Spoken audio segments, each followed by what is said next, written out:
తెలంగాణ రాష్ట్రంలో మరొక ఉప ఎన్నిక అయితే తెలంగాణ రాజకీయాలని వేడెక్కిస్తోంది. దీంట్లో తెలంగాణ రాజకీయ నాయకులు, తెలంగాణ రాజకీయ పార్టీలు కూడా ఒక టెన్షన్ వాతావరణంలో అయితే మరి ఎదురు చూస్తున్నారు.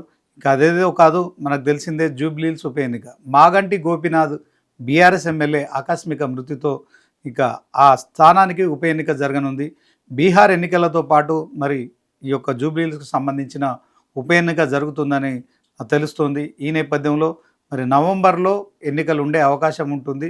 సో ఇప్పటికే మరి పార్టీలన్నీ కూడా తమ తమ ప్రయత్నాలు అయితే కొనసాగిస్తున్నాయి. అభ్యర్థులకు వైపు, తర్వాత పార్టీ ప్రచారాలు కూడా క్షేత్రస్థాయిలో మరి ప్రచారం చేస్తున్న నేపథ్యంలో మొత్తానికి జూబ్లీ హిల్స్లో మరి ఎవరు కింగ్గా కాబోతున్నారనే అంశం అయితే ఇప్పుడు అందరి దృష్టిని ఆకర్షిస్తోంది. ముఖ్యంగా మూడు పార్టీలు బీఆర్ఎస్, కాంగ్రెస్, బీజేపీ, దాంతోపాటు మరి ఎంఐఎం పోటీ చేస్తుందా లేదా అనే అంశంలో ఇంకా క్లారిటీ లేదు. కానీ ఈ మూడు పార్టీలు కూడా మరి ఖచ్చితంగా జూబ్లీహిల్స్కి సంబంధించిన ఎమ్మెల్యే పదవిపై మాత్రం పూర్తిగా ఫోకస్ చేశారని చెప్పుకోవచ్చు.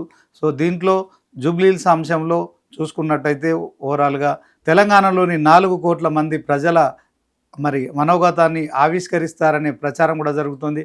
At the same time Congress 20 నెలల పాలన కావచ్చు, తర్వాత మరి ఇప్పటికే కంటోన్మెంటు ఉప ఎన్నికలో కాంగ్రెస్ అభ్యర్థి శ్రీ గణేష్ మరి ఘన విజయం సాధించిన సంగతి మనకు తెలిసిందే. ఇదే అంశంలో కాంగ్రెస్కి ఇప్పుడు ఇది మరొక ఫైనల్గా కూడా మనం చూసుకోవచ్చు. సెమీఫైనల్లో మరి అప్పుడే కాంగ్రెస్ ప్రభుత్వం ఏర్పాటైన తర్వాత మరి గెలవడం కావచ్చు, తర్వాత ఇప్పుడు 20 నెలల తర్వాత అంటే మరొక 3-4 నెలల్లో ఈ ఎలక్షన్ జరగబోతుందంటే ఖచ్చితంగా 2 సంవత్సరాల తర్వాత జరుగుతున్న జూబ్లీహిల్స్ ఉప ఎన్నికపై మాత్రం కాంగ్రెస్ పూర్తి స్థాయిలో ఫోకస్ చేసిందని చెప్పుకోవచ్చు. సో సిట్టింగ్ సీటుని ఎట్లాగైనా మేమే కైవసం చేసుకుంటామని బీఆర్ఎస్ కూడా ధీమా వ్యక్తం చేస్తోంది. అలాగే కొత్త రాష్ట్ర బీజేపీ అధ్యక్షుడు కూడా మరి రాబోయే ఎన్నికల్లో మేమే గెలిచి తీరుతాము, మరి రానున్నది బీజేపీ ప్రభుత్వం అనే ధీమా వ్యక్తం చేస్తున్న నేపథ్యంలో జూబ్లీహిల్స్ ఉప ఎన్నిక అయితే అందరికీ మరి ఇది ఒక ఉత్కంఠ పోరును కలిగిస్తుంది. అలాగే మరి ఇది ఒక లైఫ్ అండ్ డెత్ సమస్య కూడా ఫీల్ అవుతున్నారు. ఇక కాంగ్రెస్ పార్టీకి సంబంధించిన అంశంలో అధికారంలో ఉన్నాము, సన్నబియ్యం మేమే ఇస్తున్నాము. సో జూబ్లీహిల్స్ పేరుకే జూబ్లీహిల్స్, కానీ అక్కడంతా మరి పేద ప్రజలు ఎక్కువగా ఉన్నారు. గత బీఆర్ఎస్ ప్రభుత్వ హయాంలో తెలంగాణ ప్రత్యేక రాష్ట్రం సాధించుకున్న తర్వాత మరి ఆశించిన స్థాయిలో మరి అభివృద్ధి జరగట్లేదు. కొంత బీఆర్ఎస్ పార్టీపై మరి హైదరాబాదు సెంటర్లో ఉన్న జూబ్లీహిల్స్లో కూడా మరి పైకి కనిపించేదంతా సినిమా రంగం వాళ్ళు ఉంటారని అంతా భావిస్తారు, కానీ ఇక్కడంతా పేద ప్రజలు ఉంటారు. సో ఈ పేద ప్రజల విషయంలో హైదరాబాదులో వాళ్ళకి న్యాయం జరగలేదు కనుక సో తాను ఒక కార్పొరేటర్గా గెలిచినప్పటికీ కూడా మరి అధికార పార్టీ అండతోనే అభివృద్ధి జరుగుతుందని ఆశించిన సిఎన్ రెడ్డి ప్రస్తుతం మనతో ఉన్నారు. ఆయన కాంగ్రెస్ పార్టీలో చేరారు అందరికంటే ముందుగా. సో రేవంత్ రెడ్డి ఖచ్చితంగా ఒక టీపీసీసీ అధ్యక్షుడుగా కాంగ్రెస్ పార్టీని అధికారంలోకి తీసుకొచ్చారు. తర్వాత ఇప్పటికీ 20 నెలలుగా కూడా ఒక సమర్థవంతమైన పాలన అందిస్తున్నాడు.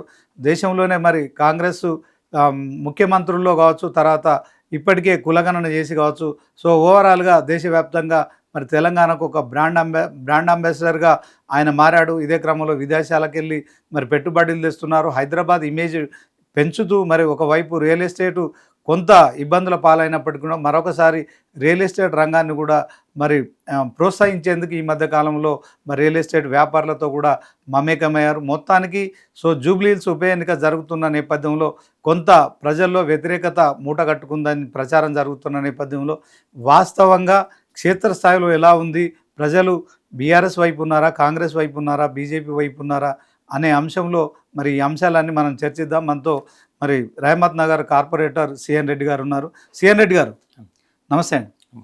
మొత్తానికి బీఆర్ఎస్ పార్టీతో గెలిచారు మీరు, తర్వాత మరి ఎందుకని కాంగ్రెస్ పార్టీలోకి చేరారు, ఆ తర్వాత కాంగ్రెస్ పార్టీలో చేరిన తర్వాత మీరు ఆశించిన స్థాయిలో అంటే మీరు అనుకున్న స్థాయిలో అభివృద్ధి జరుగుతుందా? జూబ్లీహిల్స్ పేరుకే జూబ్లీహిల్స్, కానీ దాంట్లో మొత్తానికైతే పేద ప్రజలు ఎక్కువ ఉన్నారు. సో ప్రభుత్వం అందించే సంక్షేమ పథకాలు మరి అందుతున్నాయా? దీంట్లో ప్రజలు ఎలా ఉన్నారు? కాంగ్రెస్ పార్టీ వైపు ఉన్నారా? మరి ఇప్పటికే సిట్టింగ్ సీటు బీఆర్ఎస్కు సంబంధించి ఎమ్మెల్యేగా మాగంటి గోపీనాథ్ ఉన్నారు. సో దీంట్లో బీజేపీ కూడా మొన్న ఏదైతే జిహెచ్ఎంసీ ఎన్నికల్లో కావచ్చు, ఎంఐఎం, బీజేపీ, బీఆర్ఎస్ ఈ 3 పార్టీలే ఎక్కువ సీట్లు గెలుచుకున్న నేపథ్యంలో ఇప్పుడు జూబ్లీహిల్స్లో ఎలా ఉంది పరిస్థితి? డెఫినెట్గా మీరు అడిగినట్లు అసలు కాంగ్రెస్లో ఎందుకు చేరారంటే గతంలో బీఆర్ఎస్ పాలనలో ఒక రాజరిక పాలన. బీఆర్ఎస్ పాలన అంటేనే ఒక రాజరిక పాలన, అదొక చక్రవర్తి పాలన. అలాంటి పాలనలో సామాన్యుడికి అవకాశాలు ఉండవు. మామూలుగా కార్యకర్తలకు, ఎమ్మెల్యేలకు, మినిస్టర్లకే అవకాశాలు లేని పాలన ఏదైనా ఉందా అంటే, ఏదైనా పార్టీ ఉందా అంటే అది బీఆర్ఎస్ పాలనలోనే జరిగింది. ఎక్కువగా అంటే సామాన్యుడికే అవకాశం కాదు, మినిస్టర్లకు కూడా అవకాశం లేదు, ఒక సీఎం కలిసే అవకాశం లేదు, ఒక ఎమ్మెల్యేను సామాన్య ప్రజలు కలిసే అవకాశం లేదు. అదేవిధంగా ఎమ్మెల్యేలు కావచ్చు, మినిస్టర్ కావచ్చు, వాళ్ళు సీఎంను కూడా కలిసే అవకాశం లేదు. అలాంటి రాజరిక పాలనలో కొనసాగడం కంటే ప్రజాపాలన లాంటి ప్రజాస్వామ్య విలువలున్న కాంగ్రెస్ పార్టీలో కొనసాగడం మంచిదని చెప్పేసి ఆ రోజు నిర్ణయం తీసుకొని ప్రభుత్వం ఉన్న రోజే మేము పార్టీని వదిలిపెట్టి, ప్రభుత్వాన్ని వదిలిపెట్టి కాంగ్రెస్ పార్టీలో రావడం జరిగింది. కాంగ్రెస్ పార్టీలో జాయిన్ అయి గౌరవ ముఖ్యమంత్రి వర్యులు రేవంత్ రెడ్డి గారి ఆధ్వర్యంలో ఈరోజు ప్రజాపాలనలో కొనసాగడం జరుగుతుంది. ఎందుకంటే అప్పుడు ప్రభుత్వం ఏర్పడలేదు, అయినా కూడా కాంగ్రెస్ పార్టీలో సాహసం చేసి జాయిన్ అయిన వ్యక్తిగా నేను చెప్తున్నా.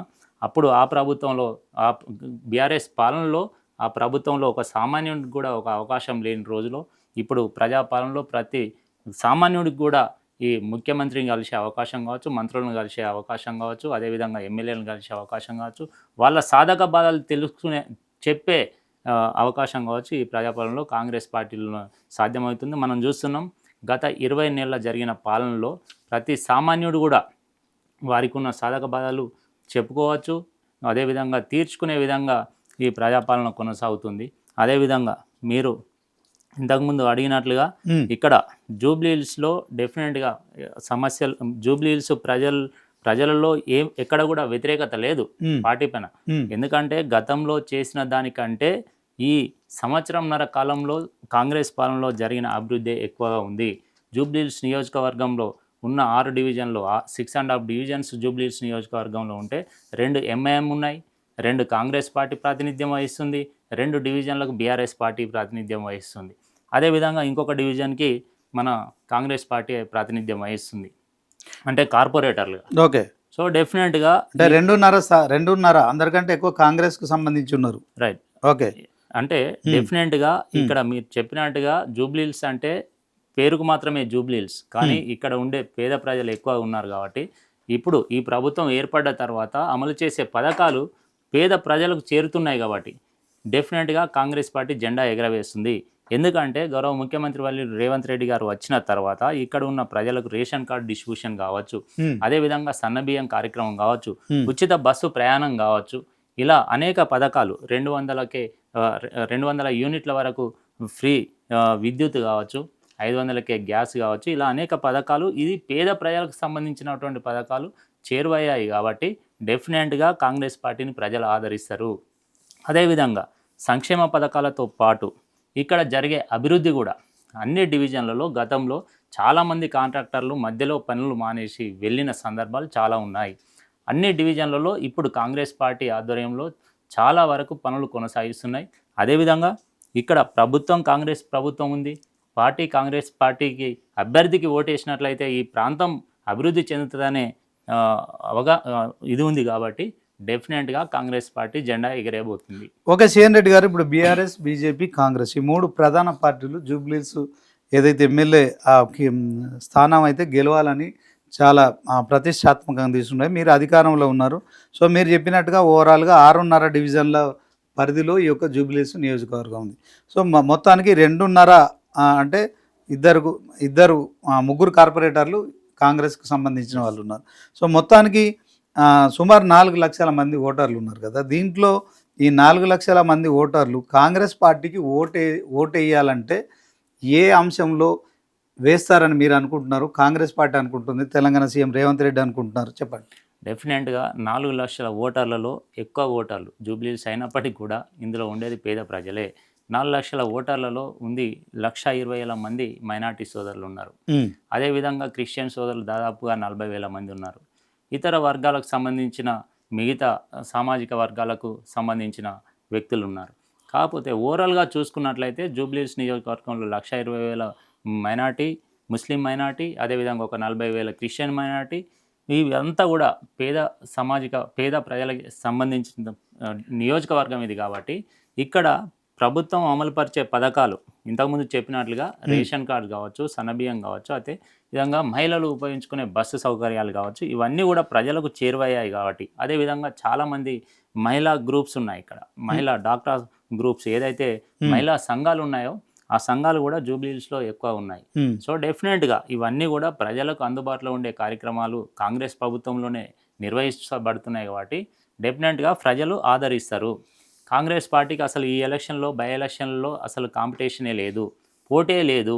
ఎందుకంటే బీఆర్ఎస్ గత పాలనలో బీఆర్ఎస్ పార్టీలో ఇక్కడ 10 ఏళ్ల పాలనలో ఈ నియోజకవర్గంలో చెప్పుకోదగిన ఒక పని కూడా లేదు. ఎందుకంటే బీఆర్ఎస్ పాలనలో హైటెక్ సిటీ కావచ్చు, అదేవిధంగా గచ్చిబౌలి ప్రాంతం కావచ్చు, అదేవిధంగా ఎల్బీనగర్ ప్రాంతం కావచ్చు, ఇలా అనేక నియోజకవర్గాలు అభివృద్ధి చేయబడ్డా కూడా నియోజకవర్గం జూబ్లీహిల్స్ నియోజకవర్గం చాలా వెనుకబడ్డట్టే ఉంది తప్ప ఆ టైంలో గడిచిన 10 సంవత్సరాల కాలంలో ఇక్కడ అభివృద్ధి చెప్పుకోదగ్గ అభివృద్ధి ఎక్కడ కూడా జరగలేదు. ఇప్పుడు కాంగ్రెస్ పాలనలో ఒక 1.5 ఇయర్లో రహమత్ నగర్ డివిజన్ కావచ్చు, అదేవిధంగా యూసఫ్ గూడ, అదేవిధంగా వెంగళరావు నగర్ అన్ని డివిజన్లలో అభివృద్ధి కార్యక్రమాలు కొనసాగినాయి. మా రహమత్ నగర్ డివిజన్లో కూడా ఒక చౌరాస్తా జంక్షన్ ఇంప్రూవ్మెంట్ చేయలేదు దాదాపుగా 30-40 సంవత్సరాల నుండి. అదేవిధంగా ముందుకెళ్తే ఎర్రగడ్డ డివిజన్ తీసుకున్నట్లయితే అక్కడ బ్రిగేడ్ కావచ్చు, కల్పతరు కావచ్చు, అదేవిధంగా నటరాజు నగర్కు సంబంధించినటువంటి రోడ్ వైండింగ్ కావచ్చు, అదేవిధంగా బోరబండ డివిజన్ సంబంధించినటువంటి సున్నం చెరువు మీదుగా హైటెక్ సిటీకి వెళ్ళే మార్గం కావచ్చు, ఇవన్నీ కూడా. అదేవిధంగా కృష్ణానగర్కు సంబంధించినటువంటి వర్షాలు ఎక్కువ పడితే కృష్ణానగర్ని కృష్ణా నదిలాగా మారుతుంది, ఈ ప్రాంతాన్ని అభివృద్ధి చేయాలని చెప్పేసి గత ఎమ్మెల్యేకి ఎన్నిసార్లు వినతులు ఇచ్చినా కూడా, గత ప్రభుత్వంలో ఎన్నిసార్లు చెప్పినా కూడా ఆ కృష్ణానగర్ కృష్ణా నదిగానే ఉంది. ఇప్పటికి కూడా అదే వరదలు అదే పొంగడం. కానీ కాంగ్రెస్ పాలనలో కృష్ణా నదికి అంటే కృష్ణా నగర్కి కూడా ఒక సొల్యూషన్ ఇచ్చే విధంగా ఈ ప్రభుత్వం వెళ్తుంది. గౌరవ మంత్రివర్యులు వాటిపైన కావాల్సిన నిధులు శాంక్షన్ చేయడం జరుగుతుంది. కృష్ణానగర్ సమస్య కావచ్చు, ఎర్రగడ్డకు సంబంధించి బ్రిగేడ్ కల్పతరు రోడ్డు కావచ్చు, అదేవిధంగా నటరాజ్ నగర్ రోడ్డు కావచ్చు, రోడ్ వైండింగ్ కావచ్చు, రహమత్ నగర్ చౌరాస్తా జంక్షన్ ఇంప్రూవ్మెంట్ కావచ్చు, అదేవిధంగా బోరబండ మీదుగా మన హైటెక్ సిటీ వెళ్ళే 100 ఫీట్స్ రోడ్లో చున్నం చెరువు దగ్గర ఉన్నటువంటి రోడ్ వైండింగ్ పనులు కావచ్చు, ఇవన్నింటికి కూడా కాంగ్రెస్ పార్టీలో ప్రభుత్వంలో వాటన్నింటికి కూడా మనకు సమాధానం దొరుకుతుంది, పరిష్కారం లభిస్తుంది.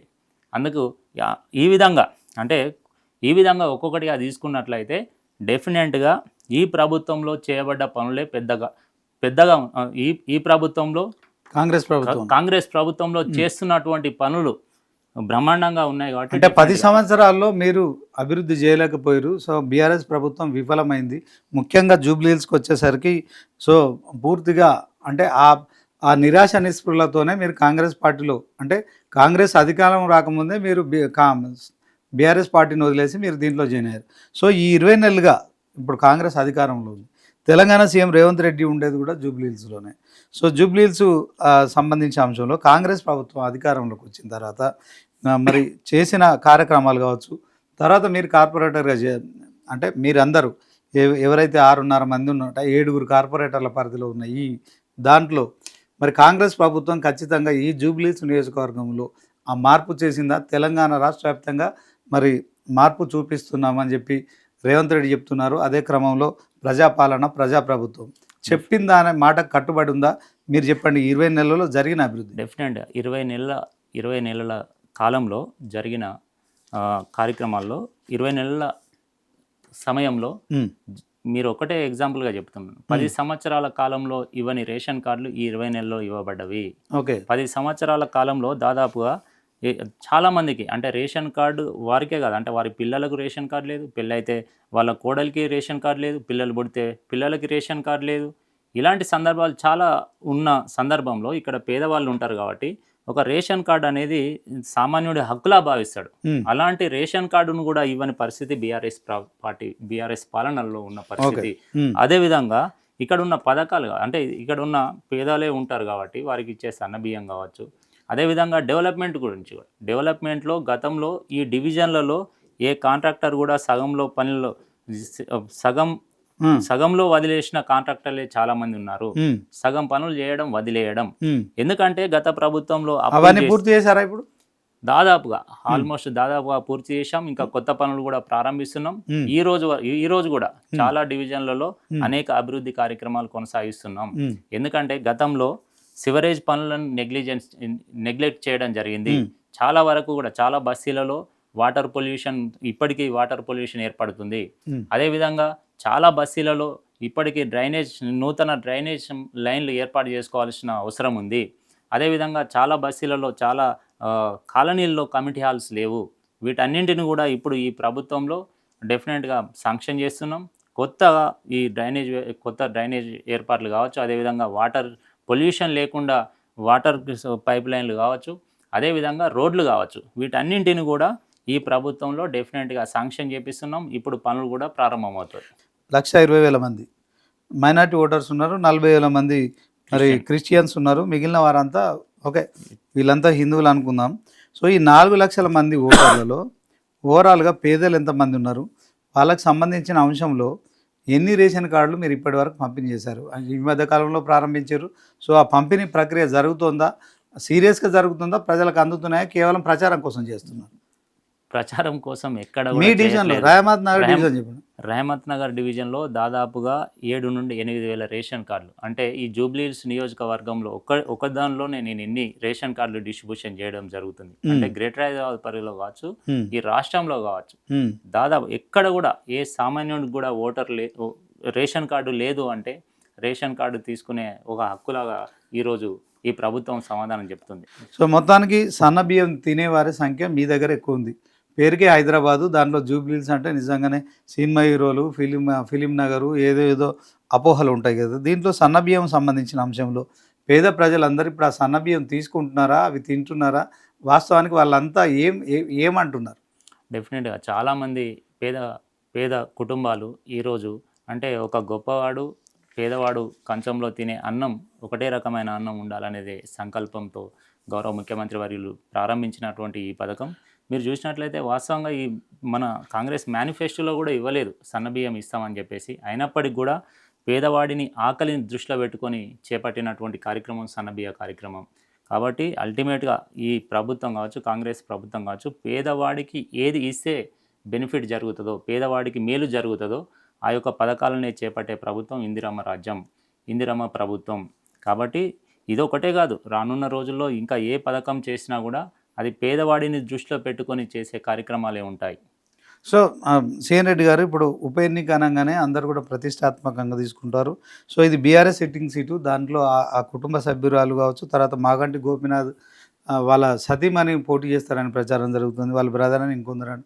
సరే, వాళ్ళ కుటుంబ సభ్యులు పోటీ చేసిన క్రమంలో ఆ సానుభూతి అనేది ఖచ్చితంగా బీఆర్ఎస్ గెయిన్ అవుతుంది కదా, కాంగ్రెస్కు ఎందుకు ఓట్లేస్తారంటే ఏం చెప్తారు? డెఫినెట్గా ఈ జూబ్లీహిల్స్ నియోజకవర్గంలో ఎమ్మెల్యే గారికి సానుభూతి ఉంటుందని నేను అనుకోను. ఎందుకంటే ఇక్కడ ప్రజలకు కావాల్సింది అభివృద్ధి, సంక్షేమ పథకాల అమలు. అదేవిధంగా గతంలో ఉన్నటువంటి ఎమ్మెల్యే గారు కావచ్చు, వారు చేసిన పనులు కావచ్చు, అతను ఒక పీజేఆర్ కాదు. ఎందుకంటే ఒక పీజేఆర్ అనే నాయకునికే సానుభూతి ఉంటుంది. ఇలాంటి నాయకునికి పెద్దగా సానుభూతి ఉంటుంది అని నేను అనుకోను. ఇక్కడ ఉన్న ప్రజలకు కావాల్సింది ఏంటి? వారికి కావాల్సింది అభివృద్ధి, ప్రభుత్వం అమలు చేసే సంక్షేమ పథకాలు చేరే విధంగా చూసుకునే నాయకుడు కావాలి తప్ప వాళ్ళ ఫ్యామిలీ ఉండాలని ఎవరు కూడా కోరుకోరు. ఓకే, ఇప్పుడు ప్రజల దగ్గర నుంచి ఏం డిమాండ్లు ఉన్నాయి? వాస్తవానికి కాంగ్రెస్ పార్టీ కనుక అధికారంలోకి వస్తే కావచ్చు, తర్వాత రేపు పొద్దున ఎన్నికల ప్రచారంలో ప్రజలకు ఏం చెప్పబోతున్నారు? సో కాంగ్రెస్ పార్టీ ఇప్పటికే 3 మంత్రులను అయితే నియమించారు. వివేక్ గారు కావచ్చు, తర్వాత పొన్నం ప్రభాకర్ కావచ్చు, తుమ్మల నాగర్. ఈ 3 మంత్రులు కూడా ఇప్పటికే క్షేత్రస్థాయిలో సో కార్యకర్తలతో, నాయకులతో అందరితో మమేకం అవుతున్నారు. దీంట్లో జూబ్లీహిల్స్ కోసం ఏదైనా స్పెషల్గా ఏదైనా డిజైన్ చేశారా? ఏదైనా బడ్జెట్ పెడుతున్నారా? అభివృద్ధి కావచ్చు, తర్వాత ఈ సంక్షేమ పథకాలకు.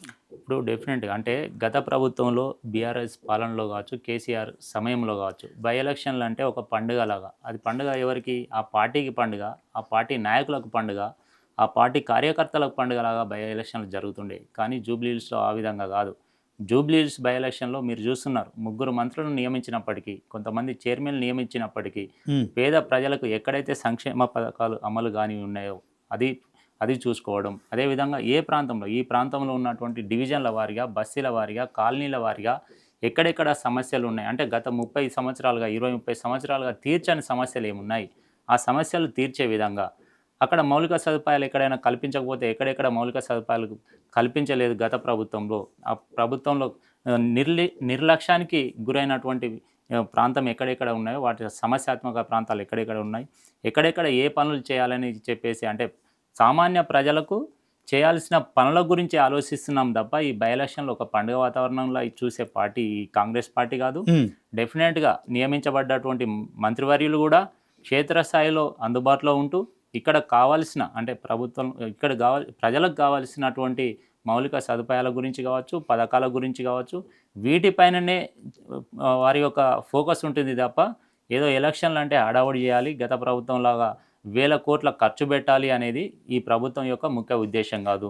ఏ పని చేసినా కూడా పేదవాడి సంక్షేమం కోసం చేసే పార్టీ కాంగ్రెస్ పార్టీ కాబట్టి అదేవిధంగా మేము బై ఎలక్షన్లను తీసుకుంటాం. అంటే ఇప్పుడు ఉప ఎన్నిక రాగానే అందరూ కూడా ఖచ్చితంగా టికెట్ ఆశిస్తూ ఉంటారు. సో బీజేపీలో కాంపిటీషన్ ఉంది, 2-3 పోటీలో ఉన్నట్టు తెలుస్తుంది. బీఆర్ఎస్లో మరి ఆయన సతీమణి మాగంటి గోపీనాథ్ సతీమణి పోటీ చేస్తారని, తర్వాత నేను పోటీలో ఉంటాను వాళ్ళ అన్నయ్య.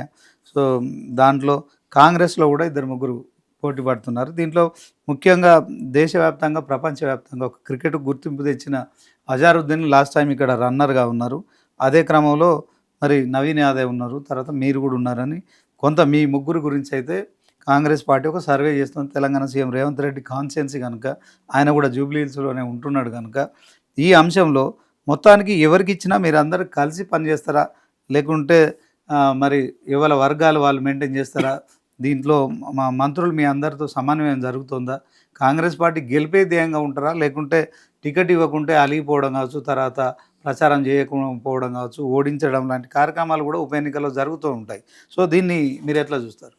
డెఫినెట్గా ఇప్పుడు ఒక మాజీ క్రికెటర్ కానీ కాకుండా ఈ నియోజకవర్గానికి ఇన్ఛార్జిగా గతంలో పోటీ చేసిన అభ్యర్థిగా అజారుద్దీన్ గారు అడిగే అవకాశం ఉంది. అదేవిధంగా ఒక బీసీ నాయకుడిగా నవీన్ యాదవ్ గారు అడిగే అవకాశం ఉంది. ఒక స్థానిక కార్పొరేటర్గా అంటే ఎక్కువ ఓటర్స్ ఉన్న డివిజన్కి ప్రాతినిధ్యం వహిస్తున్నటువంటి కార్పొరేటర్గా ఈ జూబ్లీహిల్స్ నియోజకవర్గంపై ఎక్కువ పట్టున్న వ్యక్తిగా, 2 సార్లు స్టాండింగ్ కమిటీ మెంబర్గా పనిచేసిన వ్యక్తిగా నేను కూడా అడిగే అవకాశాలు ఉన్నాయి. కాబట్టి ముగ్గురిలో ఫైనల్గా ముగ్గురి గురించి పార్టీ మీరు అన్నట్టుగా డెఫినెట్గా సర్వేలు నిర్వహిస్తుంది. వారి ముగ్గురిలో ఎవరు ప్రజలకు అందుబాటులో ఉంటారు, ఎవరైతే పార్టీ కోసం పనిచేస్తారు, ఎవరైతే ఇక్కడ గెలవగలుగుతారని చెప్పేసి పార్టీ డెఫినెట్గా సర్వేలు నిర్ణయించుకుంటుంది. ఆ సర్వేల ప్రకారం పార్టీ టికెట్ అనేది కేటాయించడం జరుగుతుంది. సో ఫైనల్గా పార్టీ ఏ నిర్ణయం తీసుకున్నా కూడా, ఈ ముగ్గురు వ్యక్తులలో పార్టీ ఏ నిర్ణయం తీసుకున్నా కూడా ఆ నిర్ణయానికి కట్టుబడి పనిచేస్తాం. డెఫినెట్గా మా ఆలోచన కూడా, మా ముగ్గురి ఆలోచన కూడా డెఫినెట్గా ఫైనల్గా కాంగ్రెస్ పార్టీ ఏ అభ్యర్థికి ఇచ్చినా కూడా ఆ అభ్యర్థిని గెలిపించుకునే విధంగా పనిచేస్తాం తప్ప అభ్యర్థిని ఓడగొట్టే విధంగా ఎవరు పనిచేయరు. ఎందుకంటే నెక్స్ట్ కూడా ఇంకా ఎలక్షన్స్ ఉంటాయి, కాంగ్రెస్ పార్టీ అంటేనే పెద్ద పెద్ద అవకాశాలు ఉంటాయి. సో డెఫినెట్గా ఎవరికి ఇచ్చినా కూడా మా అల్టిమేట్ గోల్ ఫైనల్గా గెలిపించుకోవడమే మా ఉద్దేశం. ఓకే, ఒకవైపు రాష్ట్రంలో ఒక 42% బీసీ రిజర్వేషన్ అంశం ఒకటిగా హాట్గా కొనసాగుతుంది. దీంట్లో మరి కాంగ్రెస్ పార్టీ చేసే కార్యక్రమాలన్నీ అసెంబ్లీలో తీర్మానం చేయడం కావచ్చు, క్యాబినెట్లో ఆర్డినెన్స్ చేసి గవర్నర్కి ఇవ్వడం కావచ్చు, అక్కడ రాష్ట్రపతి దగ్గర ఇక్కడ గవర్నర్ దగ్గర ఆ బిల్లు పాస్ కావట్లేదు. సో చట్టబద్ధంగా మనం ఇప్పుడు 42% ఇచ్చే పరిస్థితి లేదు.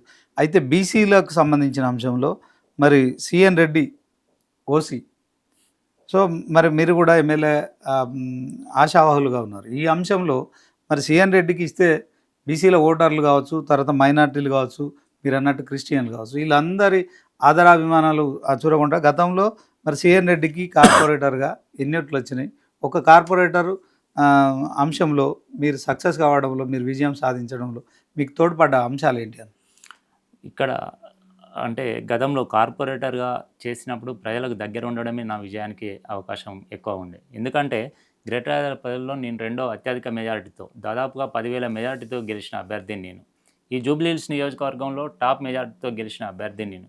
ఆ గెలవడానికి కూడా నేను అనునిత్యం ప్రజలతో ఉండడం, ప్రజల సమస్యలపైన నేను పోరాడడం, ప్రజల సమస్యలను తీర్చే విధంగా ప్రభుత్వ అధికారులుగా ప్రభుత్వ యంత్రాంగాన్ని కావచ్చు సమర్థపరచడం, ఈ అన్ని అంశాలు, అదేవిధంగా అప్పుడున్న సమయంలో కరోనా కష్టకాలంలో ఏ లీడర్ కూడా గడప దాటని సమయంలో సిఎన్ రెడ్డి అనే వ్యక్తి ప్రతి గడప గడప తిరిగి శానిటేషన్ కావచ్చు, మాస్కుల పంపిణీ కావచ్చు, ఆహార పంపిణీ కావచ్చు, అన్ని విధాలుగా ఈ పేద ప్రజలకు దగ్గరున్నా కాబట్టి నన్ను ఆ రోజు ప్రజలు అంత భారీ మెజార్టీతో గెలిపించారు. చాలామంది లీడర్లు ఇప్పుడు అంటే చాలామంది ఏ పార్టీ లీడర్లు ఇతర పార్టీ లీడర్లు కావచ్చు, చాలామంది లీడర్లు ఆ రోజు ఎవరు కూడా అంటే పేదవాడికి ఒక కష్టం ఉందన్నప్పుడు ఆ రోజు బయటికి రాని లీడర్లు చాలామంది ఉన్నారు. కానీ అలాంటి సందర్భంలో కష్టకాలంలో చాలామంది భయపడుతున్న సందర్భంలో గడప గడప తిరిగినటువంటి ఒక లీడర్గా సిఎన్ రెడ్డి ఇక్కడ ఈ ప్రాంతంలో ఒక పేరుంది కాబట్టి డెఫినెట్‌గా ఇక్కడ ఈ లొకాలిటీలో ఉన్నటువంటి ఈ ఈ ప్రాంతంలో ఒక పేరుంది కాబట్టి డెఫినెట్‌గా నాకు గొప్ప అవకాశం ఉంటుందని నేను భావిస్తున్నా.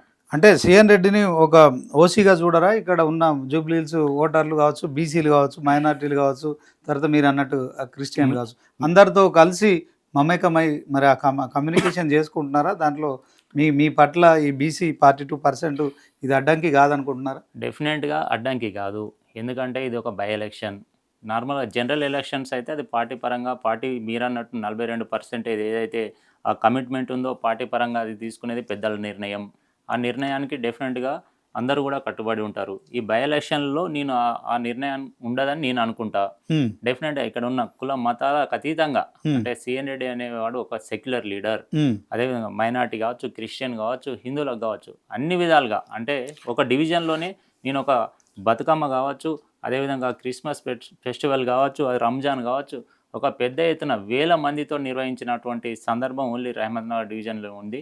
అదేవిధంగా రానున్న రోజుల్లో అదే విధంగా జూబ్లీ హిల్స్ నియోజకవర్గంలో కూడా సేమ్ అంటే జూబ్లీ హిల్స్ నియోజకవర్గంలో కూడా అదే ట్రెండ్ కొనసాగించే విధంగా ఆహ్, ముందుకు వెళ్తామని చెప్పేసి మీకు చెప్పదలుచుకున్నాను. ఓకే. సిఎన్ రెడ్డి మొత్తానికి పేద ప్రజల మనిషి అని ఘంటాపథంగా చెప్పగలుగుతారా? 100% పేద ప్రజల మనిషి సిఎన్ రెడ్డి.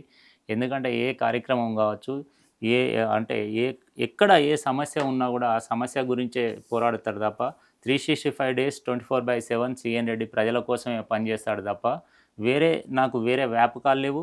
ఇప్పటికి కూడా రహమత్ నగర్ డివిజన్‌లో గడిచిన 4.5 సంవత్సరాలలో ఏ పేదవాడు ఇల్లు కట్టుకున్నా, ఏ పేదవాడు బోరేసినా ఒక ₹500 కూడా తీసుకొని లీడర్ ఎవడన్నా ఉన్నాడంటే అది సిఎన్ రెడ్డి. ఎందుకంటే ఇక్కడ చాలామంది ఎక్కడెక్కడి నుండో ఇతర డిస్ట్రిక్ట్‌లు కావచ్చు, ఇతర ప్రదేశాల నుండి వచ్చి ఇక్కడ ఇల్లు నిర్మించుకునే పేద ప్రజలు ఎక్కువ ఉంటారు. అదేవిధంగా కొంతమంది అపార్ట్మెంట్ నిర్మించుకునే వాళ్ళు. ఏది ఏమైనప్పటికి కూడా పేదవాడిని ఏ రకంగా కూడా ఇబ్బంది పెట్టకూడదనేది నా ఉద్దేశం కాబట్టి డెఫినెట్‌గా ఈ ఈ ఈ ఇదే విధంగా ముందుకు కూడా కొనసాగిస్తా. Okay. Thank you CN Reddy garu. మొత్తానికి ఫైనల్‌గా కాంగ్రెస్ పార్టీని ఇప్పుడు ఉప ఎన్నికల్లో ఆదరిస్తారా? ఆ నమ్మకం మీకుందా? సో దీంట్లో మీ కాన్ఫిడెన్స్ ఏంటి చెప్పండి? డెఫినెట్‌గా ఆదరిస్తారు. ఎందుకంటే నేను గతంలో చెప్పినట్టుగా ఈ జూబ్లీ హిల్స్ నియోజకవర్గంలో ఉండే ప్రజలకి సంక్షేమ పథకాలు చాలా దగ్గరైనవి. డెఫినెట్‌గా ఇక్కడ ఉన్న డివిజన్లలో కూడా పేద ప్రజలు ఎక్కువ మంది ఉన్నారు.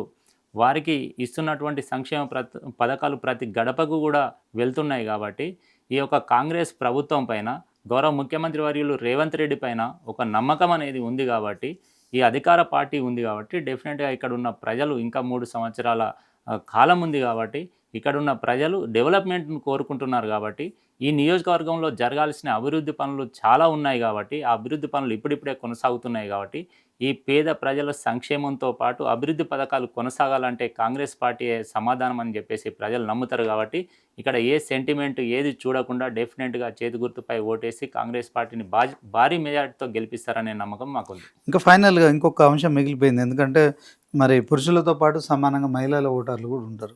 సో కాంగ్రెస్ పార్టీ ఒక హామీ ఇచ్చింది 6 గ్యారంటీల్లో 2500 పింఛన్ అనేది ఒకటి. ఇప్పుడున్న పరిస్థితుల్లో మీరు క్షేత్రస్థాయిలో తిరుగుతున్న మహిళలు మరి కొంతమందిని నిలదీస్తున్నారని ప్రచారం జరుగుతుంది. వాస్తవానికి అలాంటి పరిస్థితులు ఉన్నాయా?